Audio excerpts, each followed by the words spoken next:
Hello, in this video I'm gonna show you how to enable RAID on Dell 6320 Detachable. To enable RAID, you need to be in the BIOS, which if you don't know how to enter, there is a video on our channel on how to enter BIOS on Dell 6320 Detachable.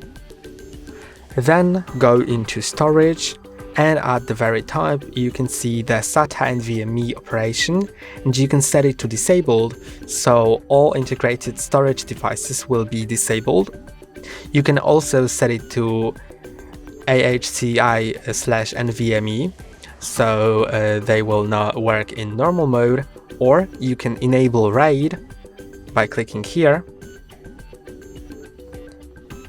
Then you should click on yes, and after that it may break your system, so you may need to reinstall it, and also it will restart your it may restart your BIOS, so I'm gonna click on no actually, but if you want to enable RAID, that's how you do it. That's all for today. Don't forget to like and subscribe. See you next time.